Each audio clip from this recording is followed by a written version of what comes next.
우리가 마태복음을 읽어가면서 마태가 가지고 있는 의도를 우리는 볼 수 있습니다. 구약 성경에서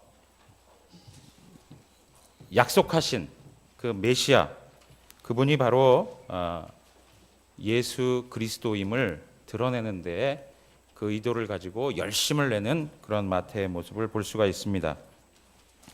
8장에서부터 9장의 내용들, 특별히 기사와 이적들을 보면서 예수님께서 바로 메시아이시다라고 하는 것을 드러내주는 것으로 마치 그러한 사건이지만 그 사건이 설교처럼 사용되고 있는 것을 볼 수 있습니다. 오늘 말씀 보면 예수님께서는 질병을 다스렸고요, 자연 만물을 다스렸고, 영적 세계, 그리고 인간의 마음속에 있는 죄, 그리고 그 죄로 인한 죽음까지 다스리시는 권세 있는 분으로 설명했습니다. 이러한 말씀을 드릴 때마다 느끼는 거지만 항상 처음 듣는 이야기처럼 이렇게 들으시는 표정들이 아무튼 지나온 그 내용들이 전부 예수님은 어떤 분이라고요? 권세자가 되신다. 예수님은 메시아이시다라고 하는 것입니다. 오늘 두 명의 맹인이 나타나 있습니다. 그들이 예수님을 따라갑니다. 소리를 지르면서 예수님을 쫓아갑니다.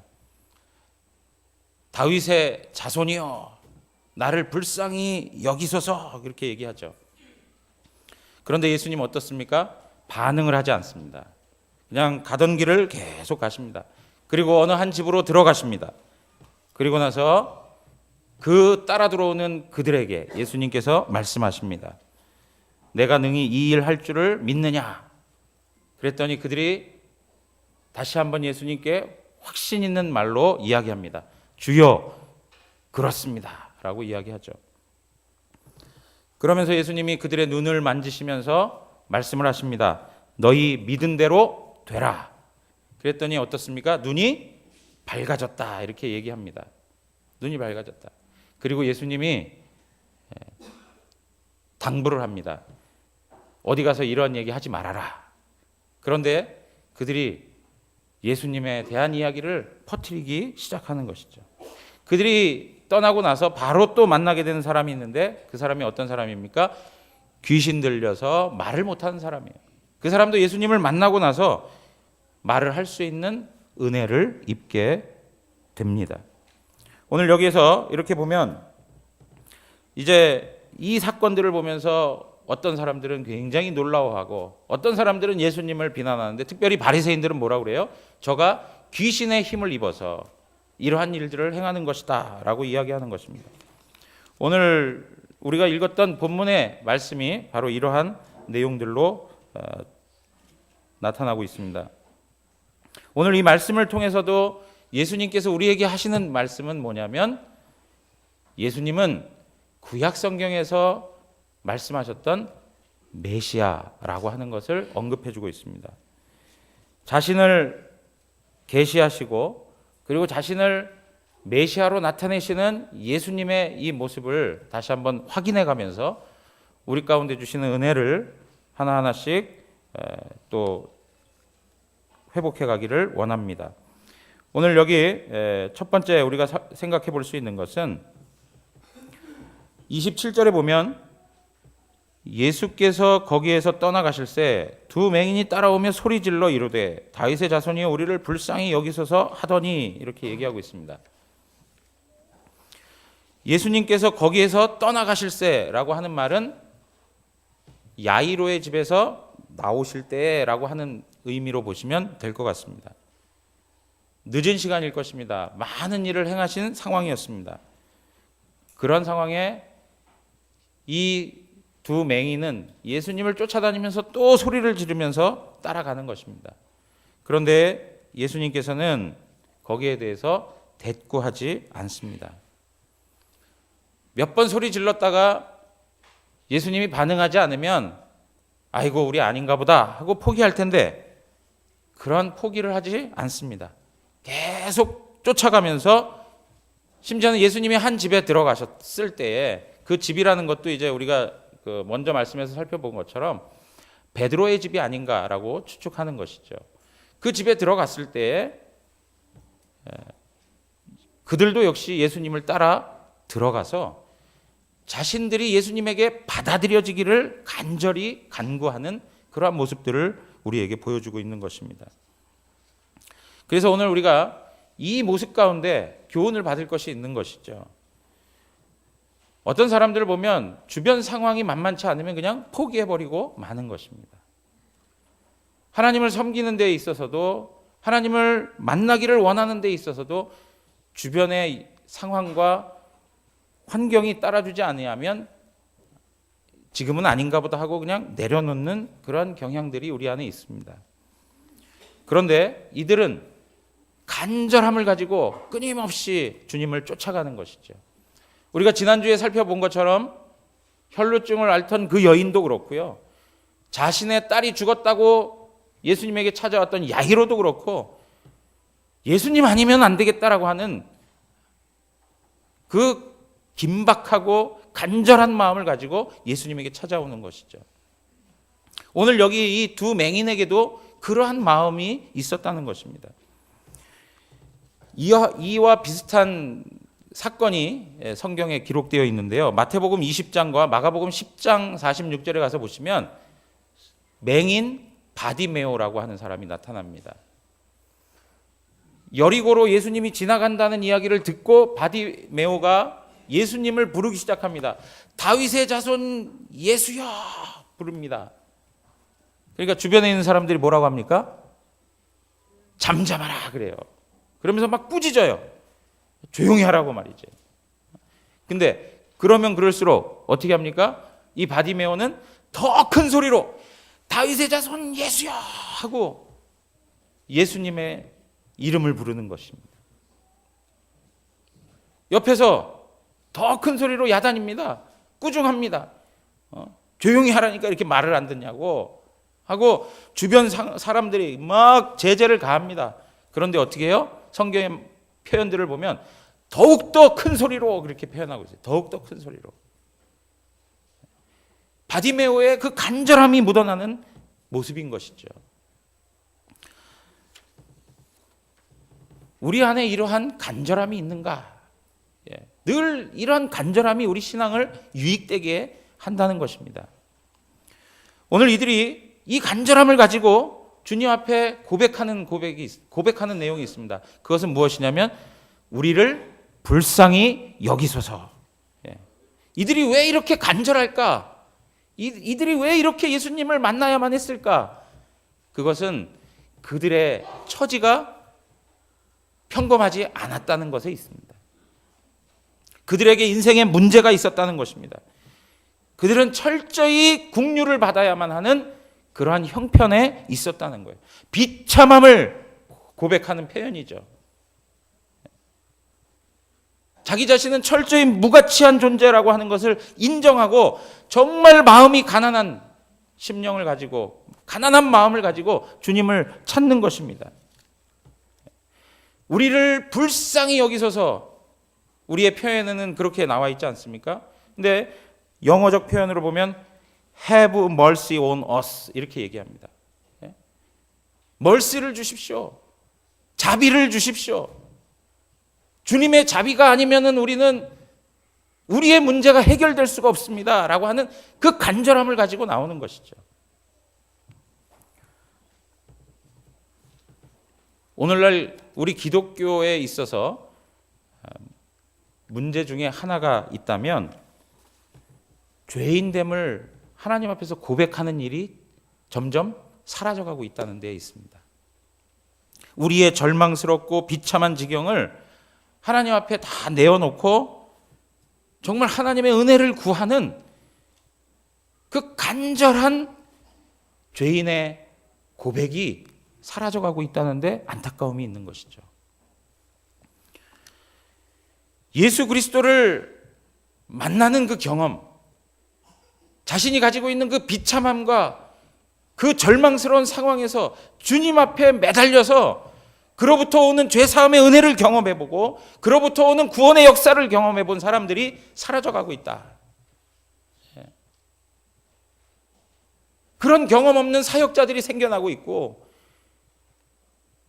하나님 앞에서 철저히 죄인됨을 고백하며 가난한 마음을 가지고 통회하는 심령으로 하나님 앞에 나갔던 그런 모습 없는 그런 교회 중직자들이 많아지기 시작하는 거예요.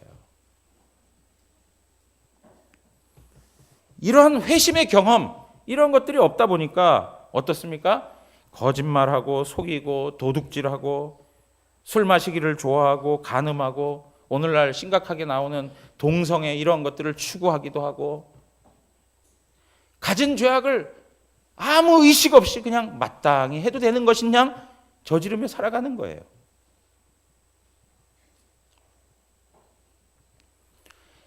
강단에서는 끊임없이 도덕적이고 윤리적으로 바르게 살아야 합니다라는 이야기를 합니다. 그런데도 불구하고 기독교가 지탄받는 내용 중에 하나가 무엇입니까? 비난받는 내용 중에 하나는 기독교인들의 윤리 도덕 의식이 무너져 버렸다는 거에 있어요. 왜 이러한 상황이 되었을까요? 그것은 복음을 통한 진정한 회심을 경험한 사람들이 없기 때문에 그렇습니다. 예수 그리스도를 인격적으로 만나고 그 주님 앞에서 자기 자신의 비참함과 자기 자신의 그 가련함, 그 가난한 심령, 통회하는 심령, 하나님의 은혜 아니면 자기는 어디서 위로를 받을 수 없다고 하는 그 간절함, 그것을 경험해 본 사람들이 없기 때문에 우리의 윤리적인, 우리의 도덕적인 수준도 세상 사람들이 가지고 있는 수준 정도에 머물러 있는 것입니다. 사랑하는 성도 여러분, 우리가 그리스도를 그렇게 배우지 않았습니다. 정말 우리가 진정한 그리스도인이라면, 참 성도라면 주님을 진하게 만나는 은혜가 있어야 할 줄 믿습니다. 주님을, 그분이 생명의 주로 여겨져야죠. 그분이 나를 용서하신 것이 얼마나 큰 것인지를 확인해 가야죠. 지금 이 두 맹인은 바로 이 과정을 지금 겪고 있는 것입니다. 그런 측면에서 우리는 하나님 앞에서, 하나님 저는 상한 심령입니다. 하나님 저는 죄 때문에 가장 비참한 현실 속에 놓여 있습니다. 하나님 나를 불쌍히 여길 리는 오직 주님밖에는 없습니다. 주님 저는 고통하고 있습니다. 주님 저는 은혜와 사랑과 자비가 필요합니다. 주님께서 오늘도 만나 주셔야만 살아날 수 있는 그러한 죄인입니다. 이 고백이 오늘 이 예배 가운데 나와 있는 우리 모든 사람들의 고백이 되어야 할 줄 믿습니다. 이런 간절함. 여러분 보십시오. 이 두 맹인이 정말 간절히 주님을 만나기를 소원했을 때에 주변의 여건은 아무 문제가 되지 않는 것을 볼 수 있습니다. 예수님이 반응을 하든 안 하든 관계하지 않고 끊임없이 주님을 바라는 그 마음만 가지고 가는 것이죠. 그런데 오늘날 우리가 신앙생활을 하다 보면 주변적인 일들 때문에 주님과의 관계를 놓쳐버리고 살아갈 때가 많은 거예요. 정말 신앙의 근본적인 이유가 주님 때문이라면, 정말 우리의 영혼에 주님을 간절히 바라고 주님을 만나기를 소원하는 신앙으로 하나님 앞에 계속 드려진다면 주변에 발생하는 여러 가지 일들을 인하여서 우리가 신앙의 내용들을 포기하는 것 있을 수 없는 일인 것이죠. 누가 이렇다고 해가지고 누구 때문에 신앙생활 못하겠다고 하는 그런 변명을 어떻게 할 수 있습니까? 예수 그리스도 그분이 내 인생의 소망이 되시고 생명이 되시고 구원자가 되신다면, 그분 아니면 나는 살 수 없다고 하는 그 고백을 가지고 있는다면 어떻게 우리가 주님을 떠나서 살 수 있겠냐 이거예요. 그 주변적인 사소한 문제로 인하여서 주님과의 관계를 내려놓을 수 있겠습니까? 그럴 수 없는 것이죠. 오늘날 보면 그 주변적인 문제들을 가지고 끊임없이 불평, 원망, 그리고 만족하지 못하는 그러한 모습들을 가지고 핑계를 대면서 주님을 멀리 떠나는 그러한 일들을 보면 참으로 안타까운 것이죠. 여러분 보세요. 병원에 가도요, 최고의 전문의가 있지 않습니까? 내 병을 치료해 줄 수 있는 그 의사가 거기 있다면 들어가다가 주차장에서 만나는 경비 아저씨가 좀 마음에 안 들어도 그게 뭐가 문제가 되겠어요, 그죠? 화장실 갔더니 떽떽거리는 아주머니가, 청소하시는 아주머니가 있다고 하는 게 그게 뭐가 문제가 되겠어요? 그 최고의 전문의가 거기 있다면 그런 거 다 감안하고라도 거기 가는 거 아니겠습니까? 우리 신앙에 그런 간절함이 없다는 거예요. 오늘 이러한 간절함을 하나님 앞에서 간직하고 살아가는 은혜가 있기를 다시 한번 주님의 이름으로 축원합니다. 두 번째는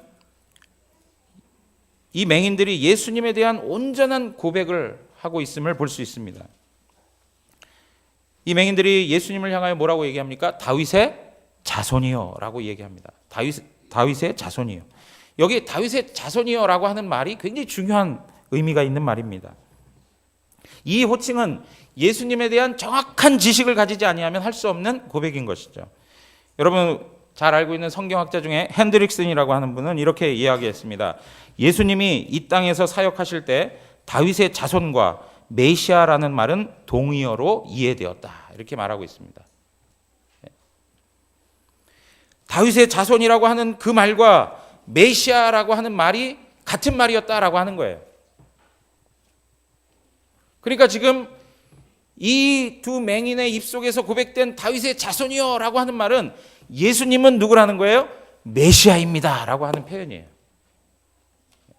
예수님은 하나님의 아들 되십니다. 예수님은 구약 성경에서 선지자들의 입을 통하여 끊임없이 약속되어진 하나님의 아들, 하나님 나라의 왕, 바로 메시아입니다라고 하는 것을 고백하는 것이죠.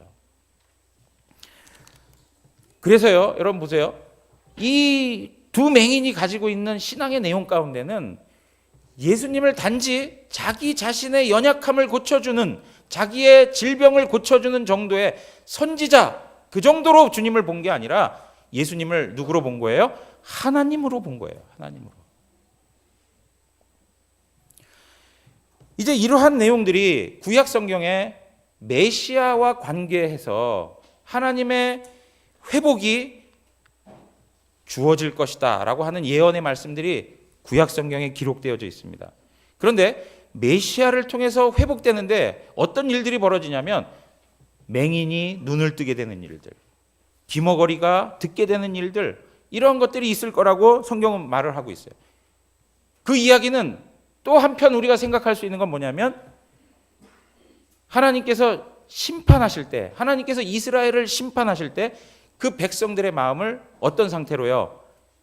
보지 못하는 상태로, 그리고 듣지 못하는 상태로 만들어 놓으셨다는 것을 볼 수 있는 것입니다. 자, 그래서 구약 성경에 보면 하나님의 심판이 나타나는데 그 심판의 성격을 우리가 한번 보자는 것입니다. 이사야 6장 9절에서 10절에 있는 말씀 보면 우리 함께 읽겠습니다.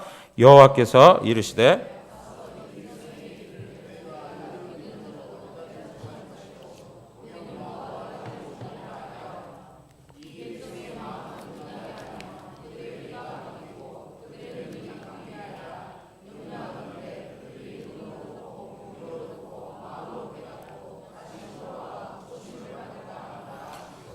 네, 여러분 보십시오. 이스라엘 백성들이 하나님의 진노와 심판 아래 있는 하나의 상태를 설명해 주는데 어떤 상태라고요? 눈이 감겨 있는 상태, 귀가 막혀 있는 상태. 그래서 하나님 말씀이 들려줘도, 하나님의 영광이 보여줘도 그 영광을 보지 못하고 듣지 못하는 그 상태. 이게 바로 하나님의 심판이다라고 이야기하고 있습니다. 이사야 43장 8절 가서 한번 보겠습니다. 이사야 43장 8절입니다. 다 같이 읽습니다. 눈이 있어도 보지 못하고 귀가 있어도 듣지 못하는 백성을 이끌어내라. 예. 영적인 현실을 말해주는데 눈이 있어도 보지 못하고 귀가 있어도 듣지 못하는 거라는 거예요.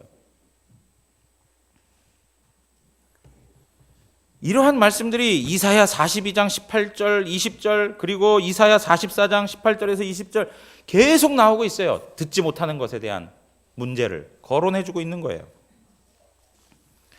하나님의 심판이 그 백성들 가운데 있다는 것이죠. 하나님의 진노가 그 백성들 가운데 있어서 그 백성들로 하여금 하나님의 실체를 제대로 보지 못하는 거예요. 그런데 하나님께서 그 백성들에게 회복의 말씀을 주시죠. 선지자들을 통하여서 그 심판 가운데 있는 감겨 있고 듣지 못하고 있는 그 백성들에게 허락해 주시는 회복의 말씀이 있다는 거예요. 이사야 29장 17절에서 18절입니다. 함께 읽겠습니다. 오래지 아니하여 레바논이 기름진 밭으로 변하지 않겠으며 기름진 밭이 숲으로 여겨지지 아니하겠느냐. 그날에 못 듣는 사람이 책의 말을 들을 것이며 어둡고 캄캄한 데서 맹인의 눈이 볼 것이며. 네. 듣지 못하던 것들, 그 책에서 들려지는 그 말씀을 듣게 되고 보지 못했던 자들이 보게 되는 은혜가 있게 될 것이다. 그런 회복이 있게 될 것이다. 말씀하는 것이죠. 이사야서 32장 1절에서 4절입니다. 또 한번 읽겠습니다. 보라, 장차 한 왕이 공의로 통치할 것이요 방백들이 정의로 다스릴 것이며 또 그 사람은 광풍을 피하는 곳, 폭우를 가리는 곳 같을 것이며 마른 땅에 냇물 같을 것이며 곤비한 땅에 큰 바위 그늘 같으리니 보는 자의 눈이 감기지 아니할 것이요 듣는 자가 귀를 기울일 것이며 조급한 자의 마음이 지식을 깨닫고 어눌한 자의 혀가 민첩하여 말을 분명히 할 것이라. 아멘. 여러분, 눈이 열리고 귀가 열릴 것이다 라고 하는 거예요. 그러면서 오늘 우리 본문에서 봤던 것처럼 어떤 내용이 나와 있습니까? 32절에 33절에 나와 있는 귀신 들려 말 못하는 그러한 사람이 말을 하게 되는 것도 여기에 나타나고 있는 것이죠. 어눌한 자의 혀가 민첩하여 말을 분명히 하게 될 것이다. 이것이 구약 성경에 예언되었다는 것입니다. 한 구절만 더 보겠습니다. 이사야서 35장 4절에서 6절입니다. 35장 4절에서 6절 다 같이 읽겠습니다. 겁내는 자들에게 이르기를 굳세어라. 두려워하지 말라. 보라, 너희 하나님이 오사 보복하시며 갚아주실 것이라.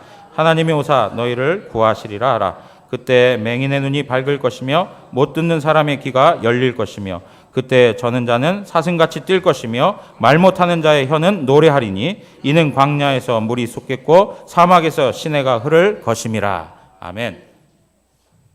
여러분, 여기에 눈이 밝을 것이다. 못 듣는 사람의 귀가 열릴 것이다. 말 못하는 자의 혀가 어떻게 해요? 노래를 한다고 그래요. 회복의 말씀이죠.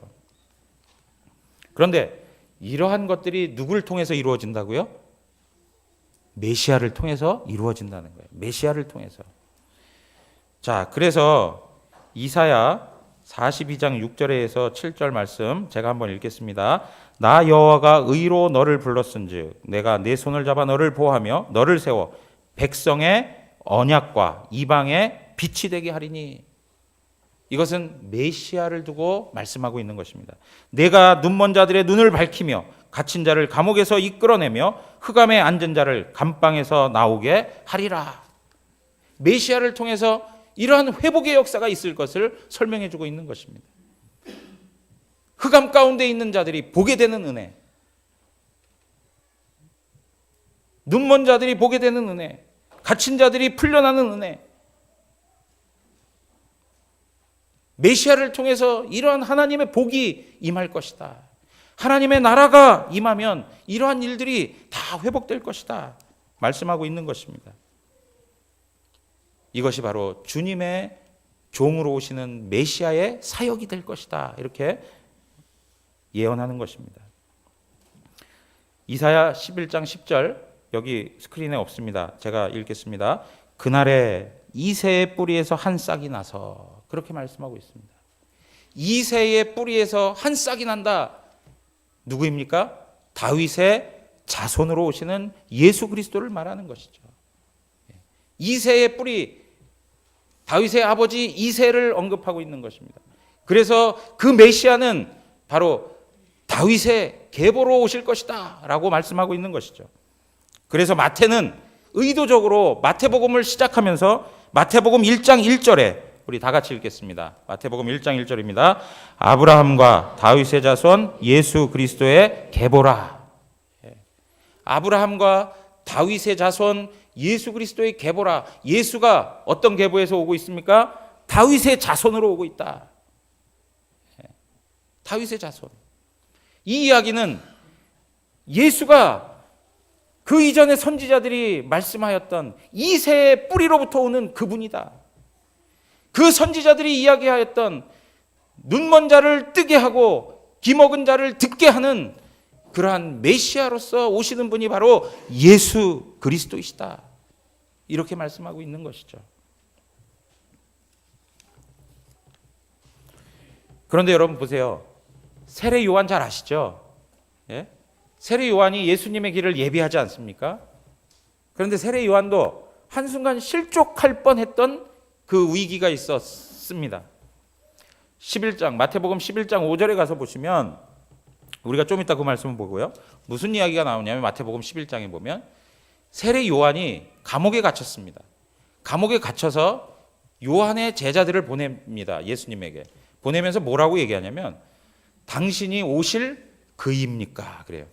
당신이 오실 그입니까? 라는 말은 당신이 그 구약 성경에서부터 약속하셨던 메시아입니까? 라고 묻는 거예요.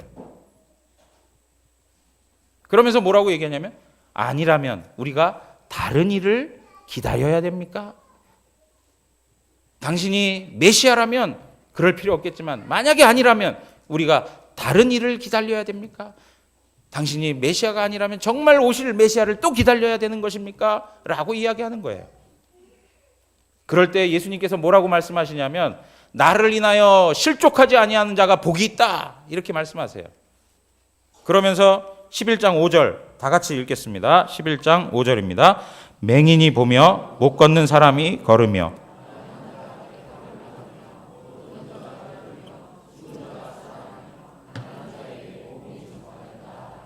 아멘.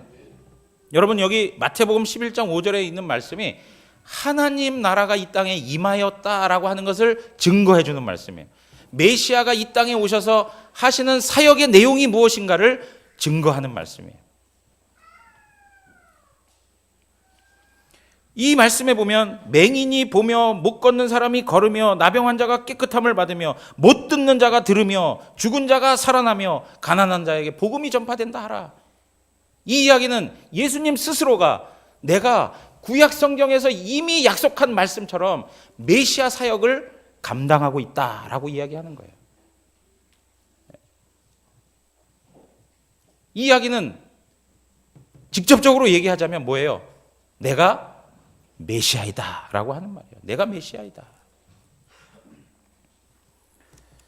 그렇기 때문에 기독교 신앙에 있어서 가장 중요한 고백이 있다면 바로 이 두 맹인이 고백했던 이 고백, 다윗의 자손이여 라고 하는 고백인 거예요. 다윗의 자손이여 라고 하는 이 고백이 어떤 의미라고요? 예수님은 메시아다 라고 하는 고백이라는 거예요. 예수님께서 한 집에 들어가셔서 그들도 따라가지 않습니까? 그리고 나서 예수님이 묻습니다. 내가 능히 이 일을 할 줄을 믿느냐라고 물을 때 그들이 주여 그러하오이다 이렇게 얘기해요. 주여 그렇습니다라고 이야기해요. 예수님이 왜 그 위대한 선포, 위대한 고백을 들었음에도 불구하고 또 다시 한번 이렇게 물을까요? 다시 한번 재차 그들의 믿음을 확인하시는 것이죠. 뭐라고요? 정말로 너희가 나를 메시아로 믿느냐라고 하는 것이죠.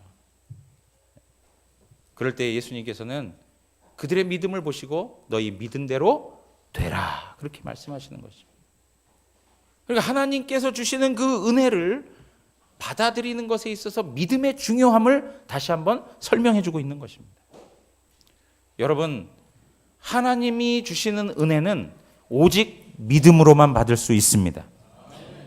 믿음이 중요해요. 지금도 예수님께서 다시 한번 내 믿음대로 되라. 너희가 나를 믿느냐?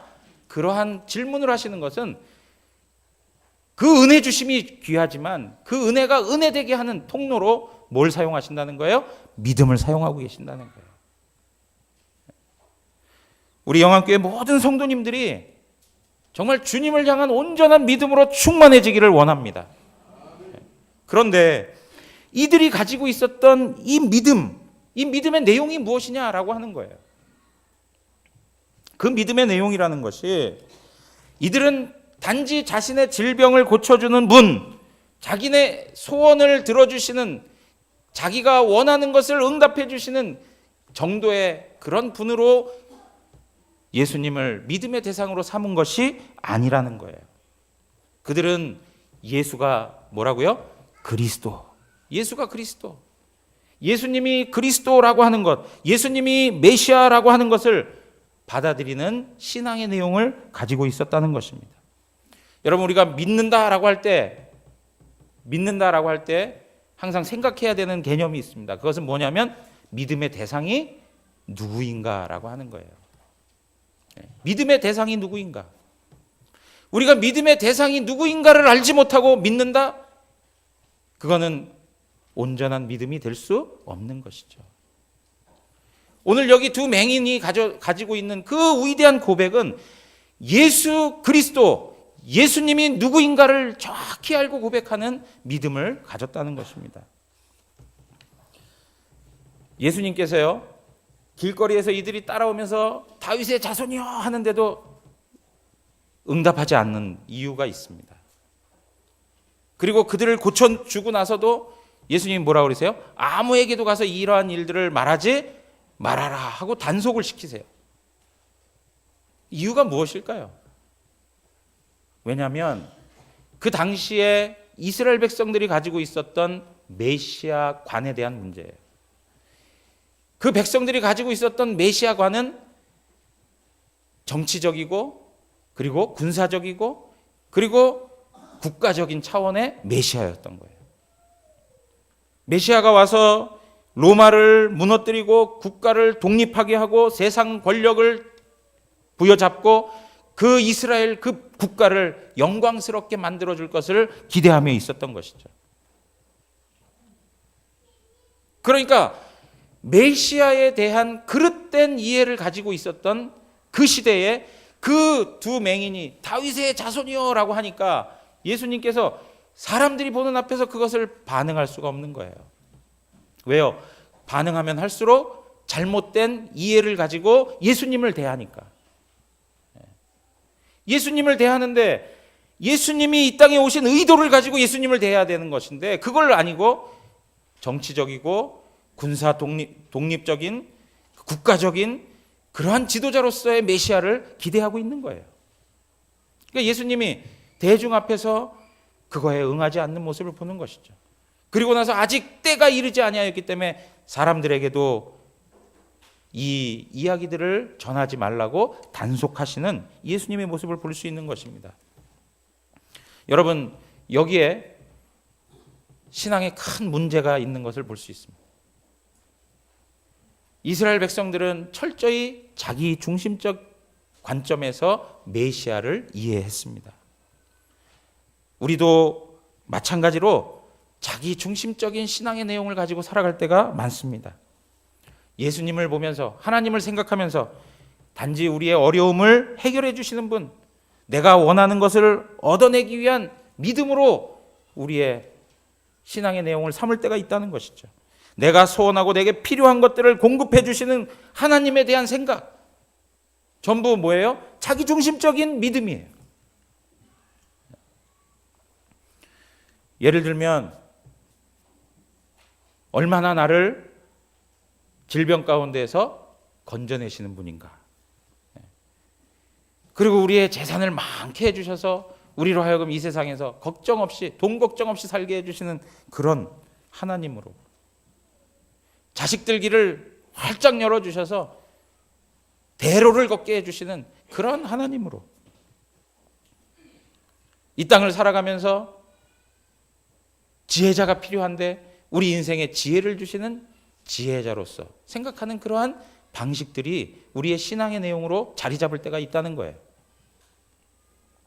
이렇게 되면 무슨 문제가 생기는 것이냐?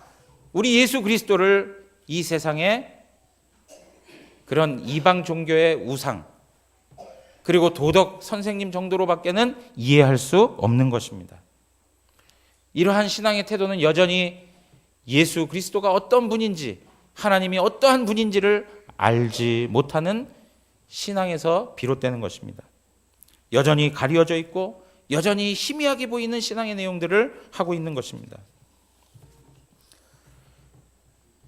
이 두 맹인이 고백했던 것, 다윗의 자손이요 라고 하는 이 고백은 베드로가 고백했던 그 고백하고 같은 고백을 한 것이죠. 마태복음 16장 16절에 가서 보시면 한번 다 같이 읽겠습니다. 시몬 베드로가 대답하여 이르되 주는 그리스도시요 살아계신 하나님의 아들이시니이다.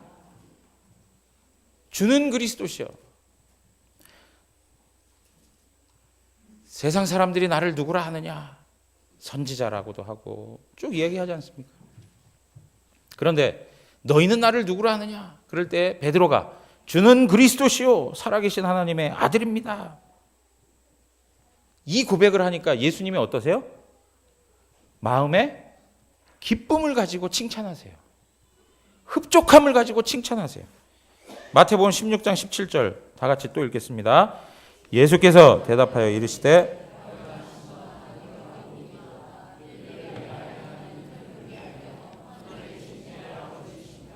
네, 내가 복이 있다 그러면서 베드로를 축복하세요.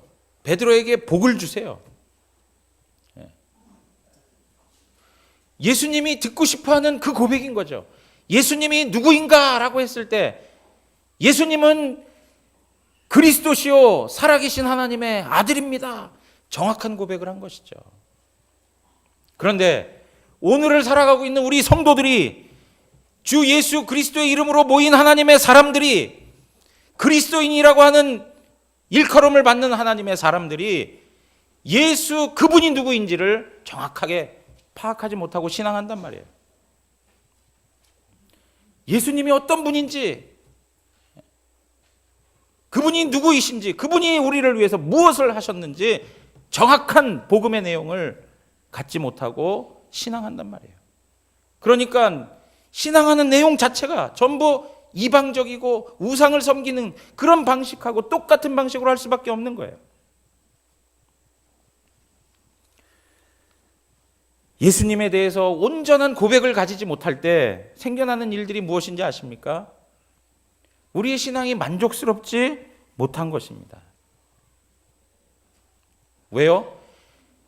이방인들이 생각하는 것처럼, 타 종교인들이 생각하는 것처럼 내가 빌고 내가 구하는 대상이 항상 나에게 무엇인가 좋은 걸 주어줘야 되고 채워줘야 되는데 하나님 그렇게 하십니까? 하나님 우리가 원하는 대로 소원하는 대로 우리가 바라는 대로 우리의 삶을 채워주세요? 어제도 한 분 만났는데 교회 나가면 건강이 좋아질까요? 그렇게 묻더라고요. 그럼 뭐라고 대답해야 될까요? 네? 좋아질 수도 있고 안 좋아질 수도 있습니다. 그랬어요. 하나님 뜻입니다.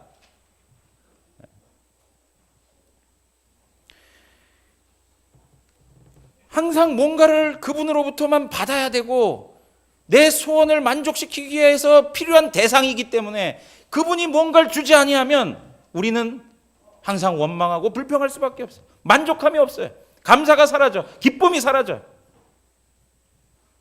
그런데 그러한 신앙의 내용이 아니라 예수 그리스도 그분이 누구이신지, 정말 그분이 하나님의 아들이시고 우리의 죄 상태에 있는 그 불쌍한 영혼을 구원하기 오신 메시아라고 믿고 그분과의 인격적 교제를 가진다면 우리 안에 삶에 있어서 불편한 것들이 있다 하더라도 그분 때문에 만족하고 그분 때문에 감사할 수 있는 것이죠. 하나님 그분이 나를 상대하고 계시는데, 하나님의 아들 그분이 나와 대화하고 계시는데 그것이 영광이고 그것이 기쁨이고 그것이 감사가 되지 않겠습니까?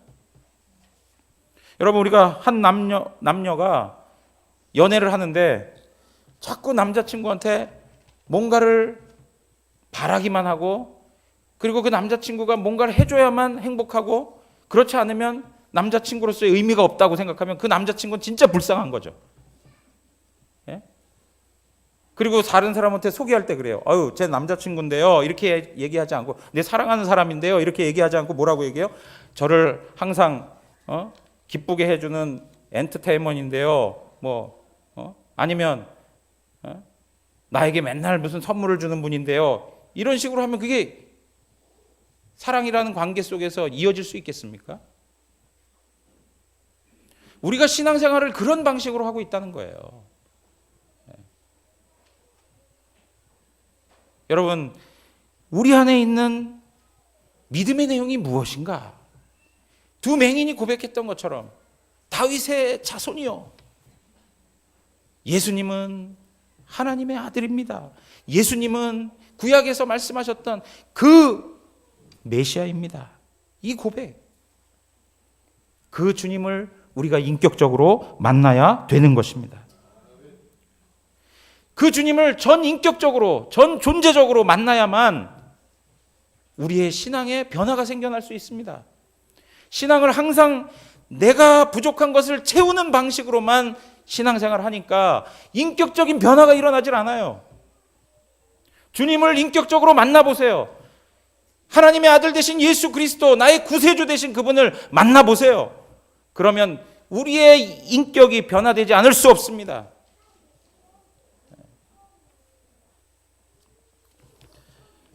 우리의 신앙의 고백 가운데 예수님이 그리스도이십니까? 예수님이 하나님의 아들이십니까? 우리들에게 있어서 예수님이 우리의 구세주입니까? 이 고백이 분명해야 된다는 거예요. 분명해야 된다는 거예요. 이러한 고백이 있는 사람들을 주님께서 뭐라고 그러냐? 복되다, 이렇게 말씀하시는 거예요. 마태복음 13장 16절 한번 보시겠습니다. 마태복음 13장 스크린에 없습니다. 한번 찾아보십시오.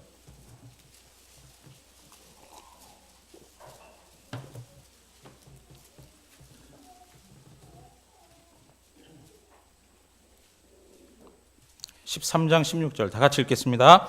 그러나 너희 눈은 봄으로 너희 귀는 복이 있도다. 아멘. 세상은 하나님을 알지 못합니다. 세상은 하나님을 볼 수가 없습니다. 하나님의 말씀을 들을 수 없습니다.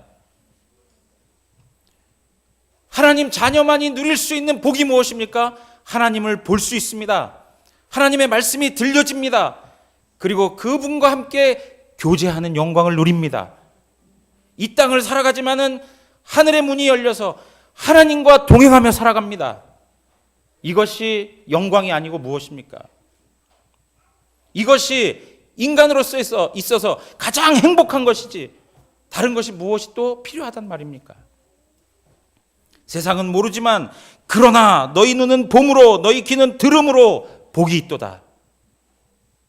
우리 영안교회 모든 성도님들은 복 있는 하나님의 자녀들인 것을 믿으시기 바랍니다. 그래서 찬송가 305장에 보면 나 같은 죄인 살리신 주 은혜 놀라와 잃었던 생명 찾았고 광명을 얻었네, 이렇게 있죠. 여기 광명을 얻었네라고 하는 말은 사실은 영어 단어로 보면, 영어 가사로 보면 더 분명합니다. 내가 장님이었습니다. 내가 맹인이었습니다. 그러나 이제는 나는 볼 수 있습니다. 이런 표현인 거예요. 나는 볼 수 있습니다. 하나님께서 이러한 은혜를 우리에게 주셨다는 것에 감사하고 우리의 삶을 다하여서 우리에게 하나님의 아들로 메시아로 오신 주 예수 그리스도를 일평생 선포하고 찬양하며 살아가는 은혜가 있기를 주님의 이름으로 축원합니다. 우리 다 같이 일어나셔서 찬양하고 기도하겠습니다.